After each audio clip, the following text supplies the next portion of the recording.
ये waitress tray लेकर जा रही थी, तभी गलती से वो एक कस्टमर से टकरा गई। गुस्से में उस आदमी ने अपनी न्यू खरीदी हुई लॉटरी टिकट उस पर फेंक दी। वेट्रेस शॉक हो गई जब उसने देखा कि वो टिकट $1 अरब की जैकपॉट विनर है। वो तुरंत अपनी विनिंग क्लेम करने के लिए लॉटरी शॉप गई। शॉप ओनर ने उसे देख के सोचा कि कोई छोटी रकम की टिकट होगी, लेकिन जैसे ही उसने टिकट देखा वो भी दंग रह गया। वेट्रेस ने फौरन टिकट वापस लिया और सोचा कि अब उसके पास इतना पैसा है कि वो अपने बेटे के लिए एक घर खरीद सकती है। वो खुशी खुशी एक देसी मुर्गी लेकर अपने न्यूली मैरिड बेटे से मिलने पहुंची, लेकिन जब दरवाजा खुला उसकी बहू ने उसे भिखारी समझ लिया। वेट्रेस ने बताया कि वो उसकी सास है और ये मुर्गी उसके लिए लेकर आई है। बहू डर गई और मुर्गी जमीन पर फेंक दी। बहू ने यहाँ तक कह दिया कि शादी के बाद ही सास उन पर बोझ बनने आई है। इतने में बेटा भी आ गया, लेकिन उसने भी माँ को अंदर नहीं आने दिया और दरवाजा बंद कर दिया। वेट्रेस उसे बताना चाहती थी कि उसने $1 अरब जीते हैं, लेकिन बेटा मानने को तैयार ही नहीं था। उसने कहा, अगर तेरे पास इतना पैसा है तो तू घर क्यों नहीं खरीद पाई? बेटे को यह भी नहीं पता था कि उसकी माँ ने जो बोरा उसे दिया था उसमें पूरा कैश भरा हुआ था। जैसे ही बेटा अंदर गया, बहू ने उसे थप्पड़ मार दिया और बोली कि उसमें इतनी हिम्मत कैसे हुई कि अपनी माँ को शहर ले आया। उसने कहा कि यहाँ तो घर लेने के लिए भी लोन लेना पड़ता है। ये सारी बातें माँ बाहर खड़ी होकर सुन रही थी। फिर वो सीधा शहर के सबसे लग्जरी विला वाले एरिया में गई। बिना कुछ बोले उसने $1 करोड़ का विला खरीदने का फैसला कर लिया। ये सुनकर सेल्स मैनेजर पहले तो हंसने लगा, लेकिन जब डील पक्की हुई तो उसने स्टाफ को प्रॉपर्टी डीड तैयार करने और वेलकम सेरेमनी अरेंज करने को कह दिया। साथ में उसे एक गाड़ी भी फ्री में दी गई। तभी वो लड़का अपनी वाइफ को लेकर उसी रेसिडेंशियल एरिया में घर देखने आया। अंदर आते ही उसके एक कलीग ने कहा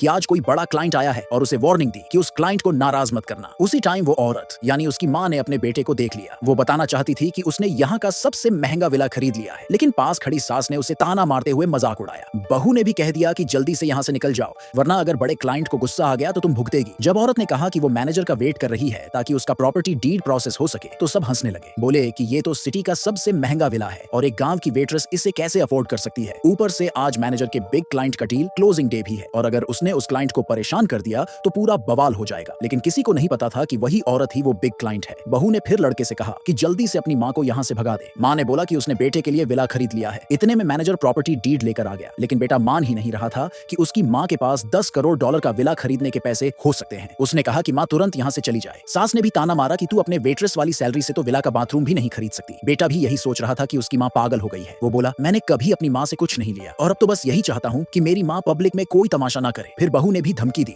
कि अगर इस चक्कर में उनका कोई झगड़ा हो गया या बड़े क्लाइंट को बुरा लग गया तो वो उसे डिवोर्स दे देगी। ये सुनकर बेटा तुरंत माँ को समझाने लगा कि वो चली जाए। औरत ने देख लिया कि उसकी बहू तो बस पैसों की भूखी है और बड़ों की इज्जत करना नहीं जानती। उसने बेटे से कहा कि ऐसी बीवी रखने का कोई फायदा नहीं और अब जब उसके पास $10 अरब हैं तो उससे शादी करने को बहुत सी लड़कियां तैयार हो जाएंगी। लेकिन बेटा माँ की बातों को बकवास समझता रहा और बहू को डांटने पर उसे डांटने लगा। उसे नहीं पता था कि दूसरी तरफ मैनेजर प्रॉपर्टी डीड लेकर उसे देने ही वाला था। बेटा बार बार अपनी माँ को गरीब और झूठी समझता रहा, लेकिन बहुत जल्द उसे अपने बिहेवियर पर पछतावा होने वाला था।